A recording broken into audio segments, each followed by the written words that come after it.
मुसळधार पावसाच्या पार्श्वभूमीवर मुंबई, पुणे, सातारा, रायगड सारख्या अनेक भागात आज पावसाचा येलो अलर्ट जारी। पश्चिम महाराष्ट्रातही पावसाने घातला धुमाकूळ। रत्नागिरी जिल्ह्यात पावसाचा जोर कमी, जगबुडी नदी आणि शास्त्री नदी इशारा पातळीवर। पैठणमध्ये वादळी वाऱ्यामुळे कांदा पिकाचं मोठं नुकसान, शेतकरी संकटात। साताऱ्याच्या पाटण तालुक्यात सकाळपासून पावसाचा जोर वाढला। पावसामुळे अनेक भागात पाणी साचलं, छोटे बंधारे ओव्हरफ्लो, कोयना धरणाची पाणी पातळी देखील वाढली।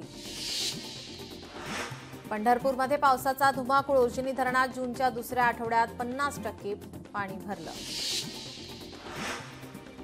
सांगलीच्या तासगाव तालुक्यात गेल्या 4 दिवसांपासून मुसळधार पाऊस, येरळा नदी दुथडी भरून वाहते। पूल ओलांडताना वाहून जाणाऱ्या 10 ते 15 मेंढ्यांसह मेंढपाळाला वाचवण्यात यश।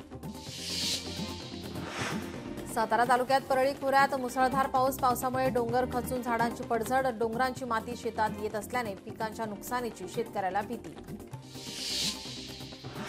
नवी मुंबईतील वाशी प्लाझाची भिंत कोसळली, भिंत कोसळल्याने 8 ते 10 गाड्यांचं नुकसान, कोणतीही जीवितहानी नाही। शिरूरच्या घोड धरण परिसरात मुसळधार पाऊस, घोड धरणातून उजनी जलाशयात पाण्याचा विसर्ग सुरू, नदीकाठच्या शेतकऱ्यांना सतर्क राहण्याचं आवाहन।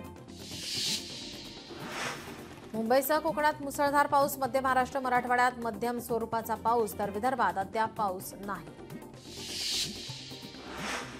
अकोल्यात मूर्तिजापूर तालुक्यात हिरपूर गावातील नालेसफाईचं काम अद्याप रखडलेलं, पावसामुळे नाल्याचे पाणी रस्त्यावर, परिसरात दुर्गंधी, रोगराईची भीती।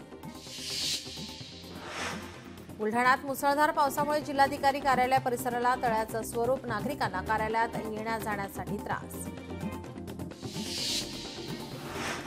पावसामुळे मुंबईतील मध्य रेल्वेवरील वाहतूक विस्कळीत, पावसामुळे 18 लोकल रद्द, रेल्वे 10 ते 15 मिनिटं उशिराने। सिंधुदुर्ग जिल्ह्यात पावसाची उसंत, जिल्ह्यात सह्याद्री पट्ट्यात पाऊस असला तरी अन्य भागात पावसाची विश्रांती।